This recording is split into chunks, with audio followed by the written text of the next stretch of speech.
खुलुमबाय स्टुडिअ दं आं राजीव बसुमतारी आरो बे समाव गेजेराव आसाम विधानसभा बिसायख'थिया माखासेल' सान दंसै आरो बे समाव आसामनि गासै 126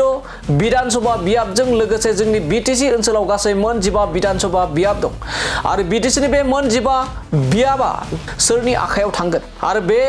बारनि विधानसभा बियाबाव सोर हिरो आरो सोर जिरो जागोन बे हिरो आरो जिरो सोदोबखौ लानायनि उनाव बिटिसिनि चिफ हाग्रामा महिलारि बिथाङा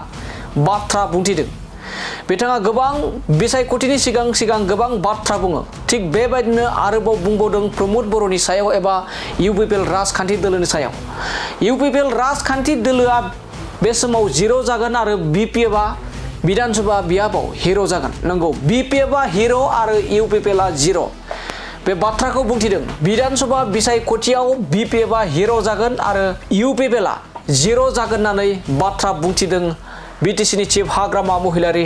बिथाङा मोनसेबो देरहाया होननानै गोबां माने बे समाव बिपिएफनि दैदेनगिरिफ्रा बुंनायजों लोगोसे हाग्रामा महिलारि बिथाङा फोरमायदों दि इउपिपिएल राजखान्थि दोलोआ विधानसभायाव जिरो जागोन होननानै সমষ্টি আছে 15টাটো গঠাই দিয়াটো আমাৰ দায়িত্ব দিছপুৰত 15টা জয়লাভ হ'ব 100% ইউপিপিএল কেইটা জিকে ইহঁতে ক'ব মই যে 15টা জিকিব এইটো মই কৈছোঁ বিজেপিৰ কেইটা থাকিব 15টা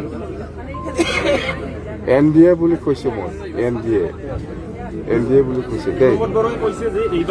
এনডিএ স্যার বিপিএফ আছে আবার বিজেপি আছে কিমান কি হ'ল ইউপিপিএল আমাৰ বিপিএফ দলৰ কম্পেয়াৰ কৰা দল নহয় আৰু কম্পেয়াৰ কৰিব নালাগে ইহঁতে জিৰো হ'বলৈ গৈ আছে এইবাৰ ইলেকশ্যনত মই হিৰো বিপিএফ